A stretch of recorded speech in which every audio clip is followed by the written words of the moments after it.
A very good morning to all my dear friends. I am Prashant Mavani. I hope you all are in good. Today is 14th of September 2020. I would like to start today's discussion with this quote on hope. Hope is a renewable option. If you run out of it at the end of the day, you get to start over in the morning. So hope is something that will rejuvenate itself, and you can too rejuvenate hope with positive thinking. Think about it with this difference. StudyIQ team has designed a smart course. This smart course is for Civil Services Examination. It covers your pre as well as mains examination. To find out more about it, all you have to do is download our mobile application. Till 21st September 2020, EMI offer is also available on all our smart courses. Make the most out of it today itself. On our table, we have 5 important articles. The first one is from Times of India, and then we have one more from Times of India, and the rest 3 are from the Hindu newspaper. Very important articles on our table. And to download the PDF of today's lecture, you can visit my Telegram channel and you can follow me on Facebook as well. Shift strategy. This one is from Times of India. Now the thing is, dear friends, that COVID numbers are, in altogether new zone, 98,000 COVID cases in just one single day. And I'm not sure if you are aware about it or not, but we are not at our peak yet.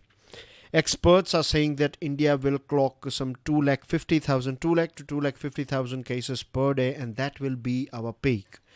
So you can imagine that COVID-19 is going to stay with us for a very long period of time, and now the time has arrived that we change our strategy, because the way things are going on and the way we are fighting against coronavirus, it's not helping. It looks like we are losing this battle, but yes, we can win this battle. We have everything, or we can do things through which we can get rid of this COVID-19 or this coronavirus. This whole episode of COVID-19 has exposed our health infrastructure, and I think this is a big lesson for us, that at present we don't have that great health infrastructure, but once we are free from COVID-19, I strongly suggest that we should have top-notch health infrastructure. Every district should have emergency ward. Every district should have production of PPE kits and this sort of things, because zoonotic diseases are going to hit us again and again. So we have to plan ahead. We cannot afford to wait for some other country or wait for some other state to provide PPE kits and masks and other things that we will or we may. Hopefully, God forbid, we don't want to see this sort of situation again, but we should plan ahead, right? So this is something that we need to do, right? But this is for a long-term. This is a long-term strategy that we need to deploy. Now, the first 12 days of September were bad as well. 1 million cases in just 12 days and 13,000 plus deaths in 12 days. This itself indicates that this thing is going to be a tough thing for us. It's going to be an incline climb for us. Second highest number of total COVID cases is in India with 4.7 million cases so far, and it's going up with a very, the pace is quite high, and which is very bad for us. COVID positivity rate is around 8%. That means if there are 100 people and if you do a test on them, then you will find that 8% or 8 people will have COVID-19. Another reason why we don't have that big numbers now, these numbers are big, but these numbers can go up, right? It can easily clock 150,000 or more than that if we follow gold standard RT-PCR tests, right? I have one important question for you. I'm sure you should be, you would be, but if you are not, then you should be aware about the full form of RT-PCR. They can ask you a question on it. So I'm asking you this question: what is the full form of RT-PCR test? And it is also known as golden standard, right? It is RT-PCR is considered as a very reliable test for COVID-19. Now, in Delhi, RT-PCR tests have remained between 14 to 20% of total tests. So you can imagine that if in our national capital, if the situation is, or if we are just conducting 14 to 20% test out of total tests, if 14 to 20% are RT-PCR, then you can imagine the situation of other states and other places or other cities. So we need to increase this RT-PCR because it will give us a proper understanding or proper data about how many people are genuinely infected. Rajiv Bajaj, he is an industrialist, and he said this line, and I really appreciate his viewpoint here, because he said that stringent lockdowns imposed in India flattened the wrong curve. Lockdown was implemented or imposed to flatten the COVID-19 curve, but it has not helped us at all. In fact, it has flattened the economical curve. And if we want to rejuvenate our economy, we are in a very bad state when it comes to economy.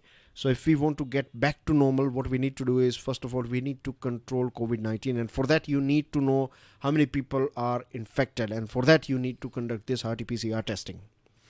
Another thing that I have observed, and I want you guys to think about it and let me know what you are watching nearby your area or people who are nearby you in your immediate environment.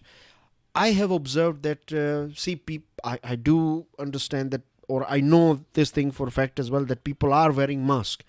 And thanks to all those people who are wearing masks, because they are creating, at least they are sending a signal out there. They are taking part in this fight against COVID-19. Directly, indirectly, they are also playing a very important role.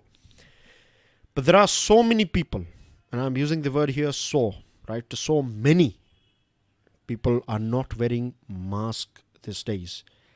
And that is very frightening, because there are so many people in our country, in our society, they believe, or they have this misbelief that there is nothing called COVID-19. This is all scam that is going on, and government is making money out of it. WHO is giving huge amount of money to our government. If we register one case, then WHO will give us 1 lakh, 2 lakh, 3 lakh, 4 lakh, 5 lakh. This different figures are, doing the run in the market. But the thing is, we as a country, right? WHO is not a charitable organization.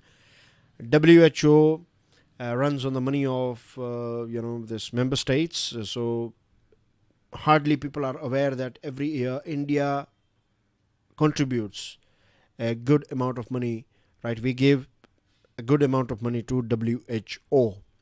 So first thing. Second thing is, by not wearing mask, you are risking your life. The new hypothesis is saying that masking not only reduces the spread of COVID-19, but also builds immunity against the disease. New England Journal of Medicine has said that masks reduce the viral load that a person is exposed to, thereby conferring a degree of immunity. So we should not take it lightly. See, the countries like Vietnam, Thailand, Japan, they have protected themselves, and their rates are not that great. Infection rate is not that big, because they are strictly religiously wearing masks. Universal masking is something that is a norm in these countries. And if you see countries like India and USA, there are so many people, they are resisting wearing masks and things, and because of that we are suffering. Please make sure that you share this lecture with other students. Hit the like button if you have learned something from today's discussion. And dear friends, don't forget to subscribe to our YouTube channel. If you have already subscribed, then hit the notification bell. If you have done both, then please inform some other students as well to hit the subscribe button, or do tell them about StudyIQ, and I'm sure they will too hit the subscribe button, because what we provide is pure quality. Now, dear friends, the second one is also important. This one is about coronavirus fears and preconception advice. Women in their reproductive age, for them there are two options, and there are two things, not two options, but there are basically two things. The first thing is, let's say if someone is pregnant already, then medical management of pregnancy.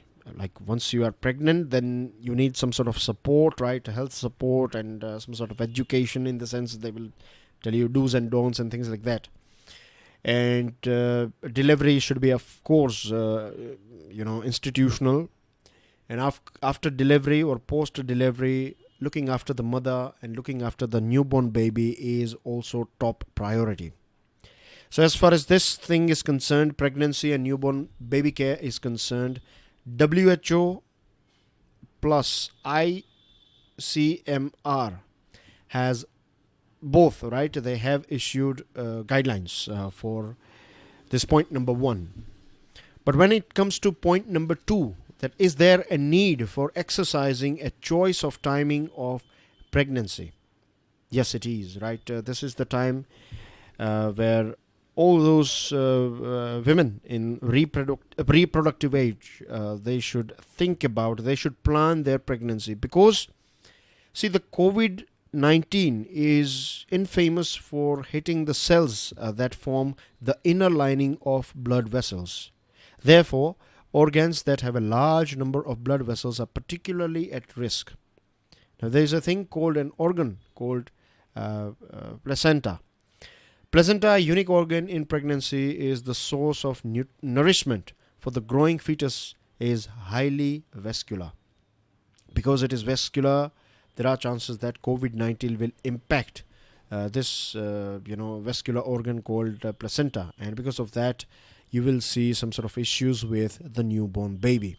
Just imagine the condition of that family, the condition of that mother that will lose her child right after the delivery, or after a few hours of delivery, or maybe a few days, right? You cannot of course we can we can understand, but that pain is something that we cannot, only that mother can feel. So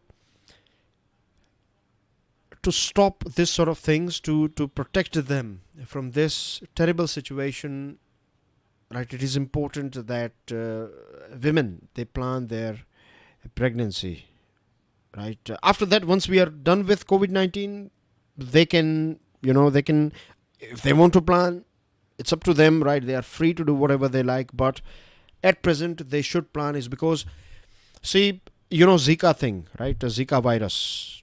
Zika was quite, it created havoc in Mexico and South American countries like Brazil and other countries.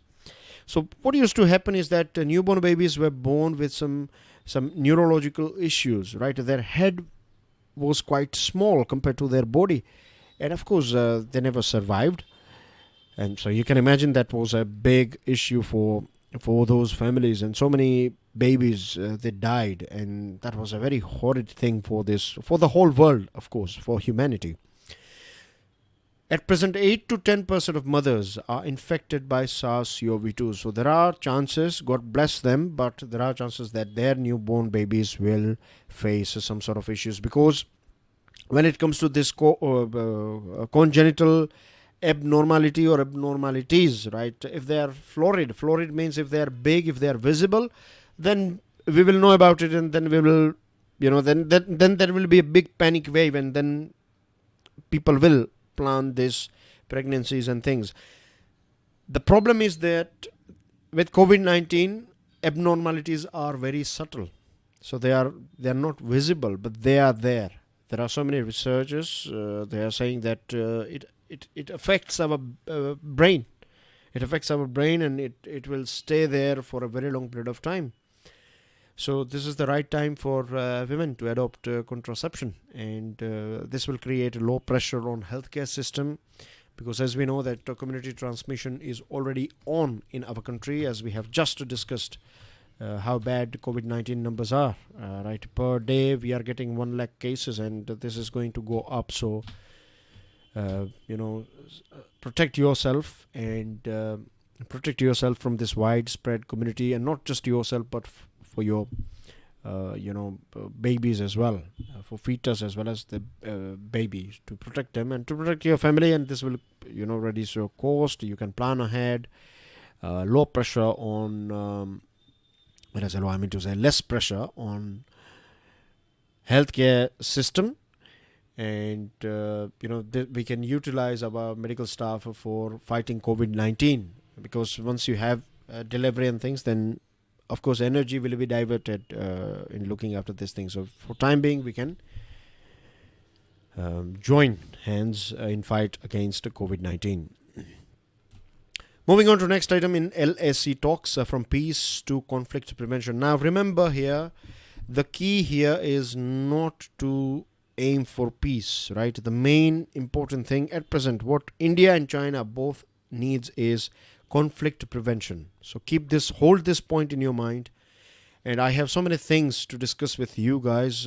Let's quickly go through this LAC. This is the red line that you can see on your screen. This is LAC, Aksai Chin region, which belongs to us, has been taken away by China for it's under control of China for a very long period of time. Now I'm sure we all want to see peace and we want to see some solution of this LAC tussle that is going on between India and China. And there are experts, right? They are saying that the root cause for this current problem is in 1993 agreement. The name of that agreement is Agreement on the Maintenance of Peace and Tranquility along the line of actual control in the India-China border area, signed in 1993. Here the writer is saying that the first mistake or the biggest mistake that we have done is accepting a thing called LAC, line of actual control. This was our biggest mistake. We should have never accepted this terminology or this line. If we go back in 1962, right, we have talked about 1962, pre-1962 and a little bit post-1962 as well, just a few days ago. So if this is your first time, if you're watching this lecture for the first time, then right, I want you guys to check out last Friday's lecture or Thursday's lecture or Saturday. Just download the PDF and go through it, and you will find this topic where I have discussed what Nehruji did and what the talks going on between his counterpart and how China all of a sudden started invading India and things like that. So after 1962 war, the India-China border was loosely controlled by both sides with a fairly sparse deployment of troops, right? So after 1962, means many of us will be surprised today that after the war as well, this area was loosely controlled. It was not heavily guarded. The China Study Group established in 1976 gave clarity to India's claims by laying down the patrolling points and guiding the scope of military activity along the LAC. But there was a big change after this 1986 Sumdorong Chu Valley occupation. This Chinese occupation of this post created a big trouble, and the response of our country was very huge, very massive. And this sparked a realization on both sides that boundary issue needed to be brought to the fore, that what we need to do is this sort of things will destroy the relationship between two countries. So both nations decided that there should not be any military exercise in this region, there should not be any air activity in this region.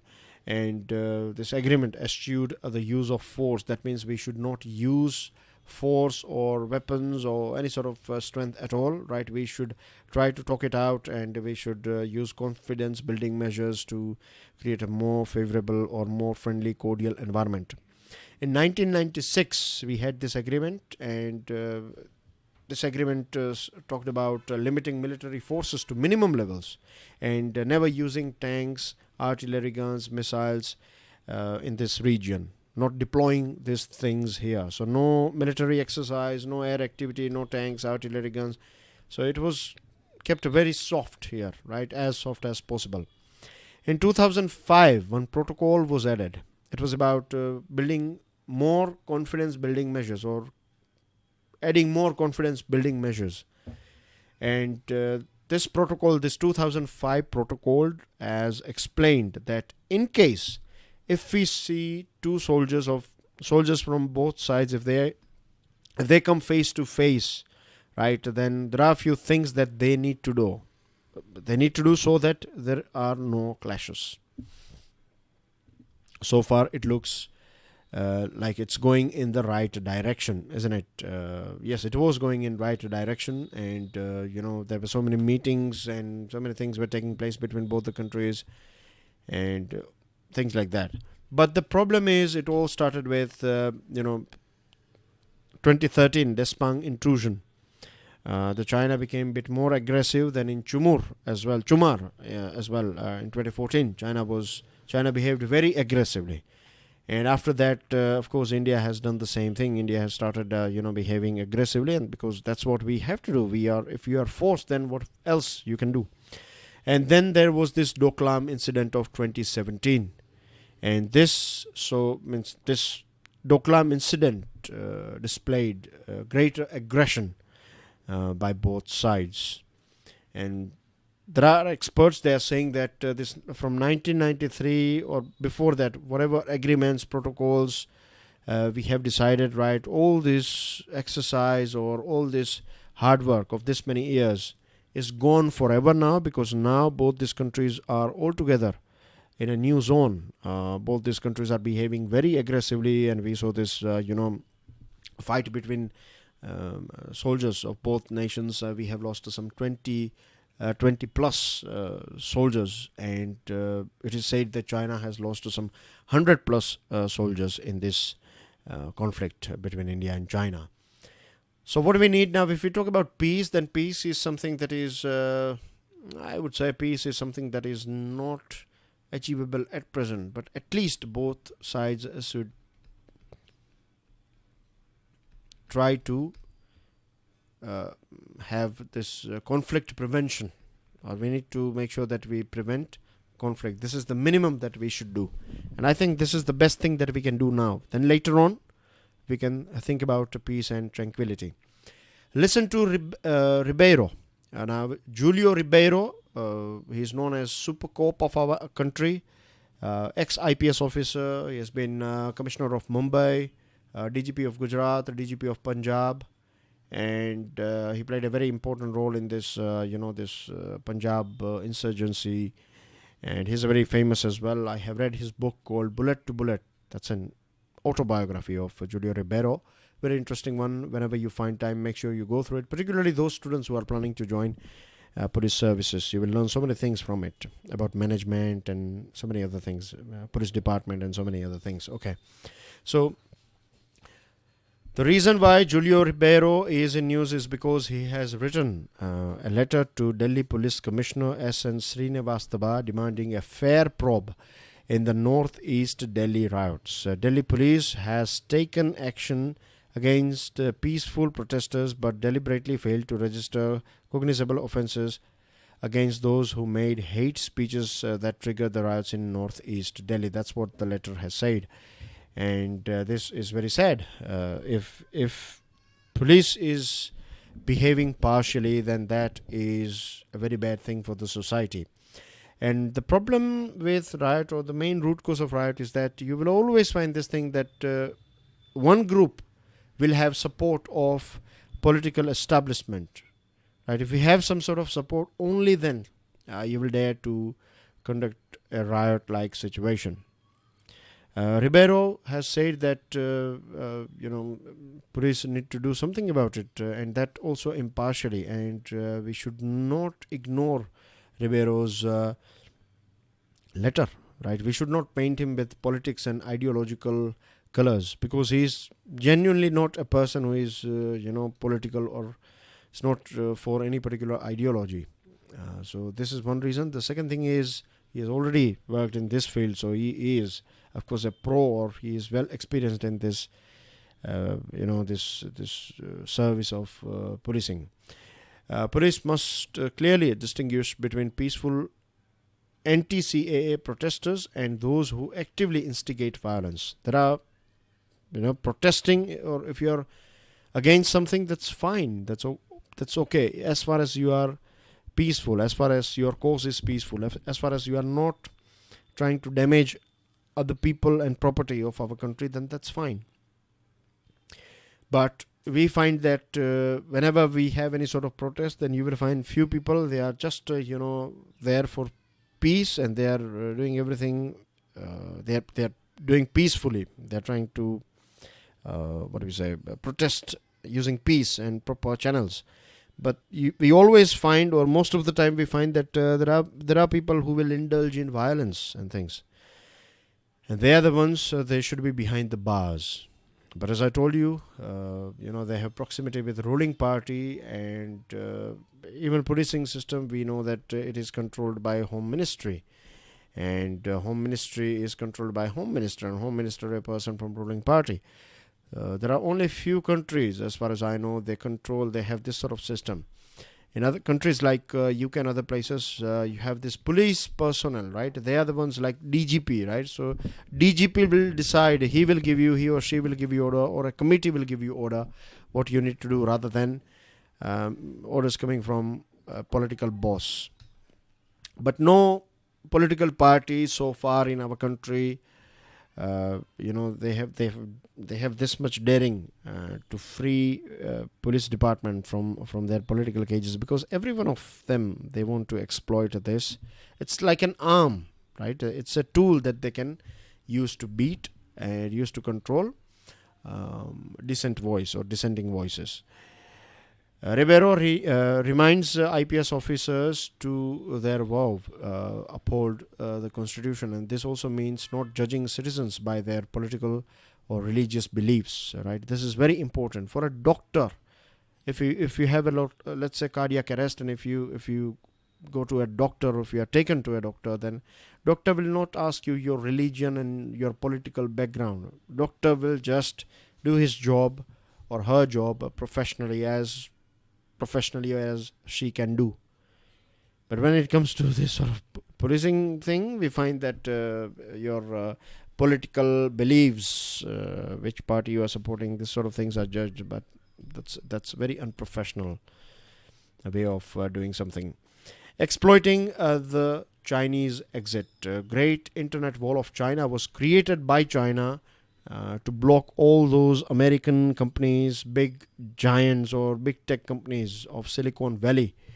And this was to protect. It was not just to stop this Western content. Western content was easily allowed, right? It was allowed to be displayed and to be heard by Chinese people. But the main protection was given to Chinese entrepreneurs, so that they can they can be protected and they can grow, and after that they can beat American companies. And that's what happened. In 2016, White House report said that China is far ahead when it comes to AI research in neural networks as well as deep learning.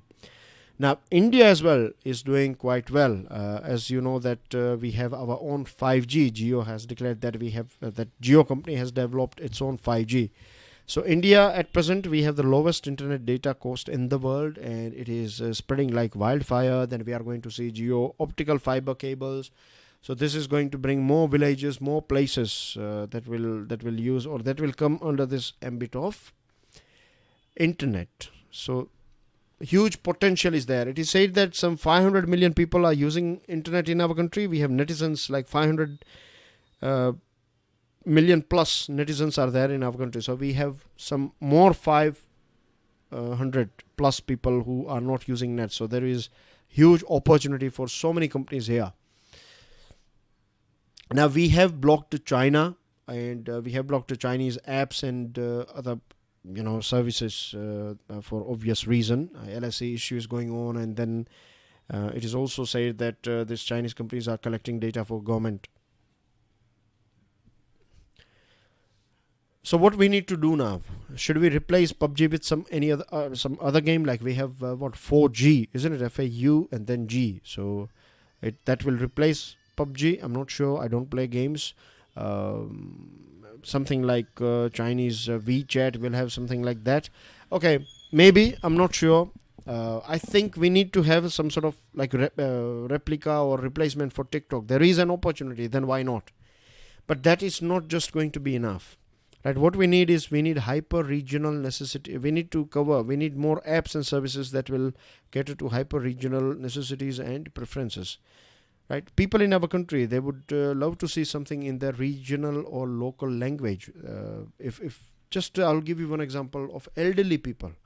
Now we know that there are so many elderly people, they don't find using smartphone, it's not that easy for them. So what they do is to pay their bills. Either they have to ask to someone else to do it for them, or they have to visit to that place in person. And then in time of COVID-19, it is a very dangerous thing. So what we need to do is we need to create apps in such a way that it will display, the fonts will be quite big so that elderly people can read it easily. This is just one example. It should be in local language, right?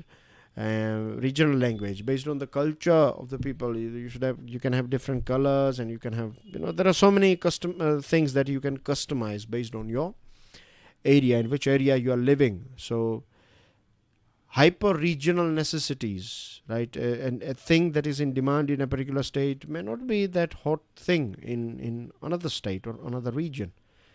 So targeting that niche market is the need of the hour. So if Chinese companies are going out, or if they are banned, then we have this opportunity to develop this thing for regional as well as local market. And that's basically everything from my side. I'll see you soon with daily financial news analysis. Till then, enjoy your studies. God bless you all. Jai Hind.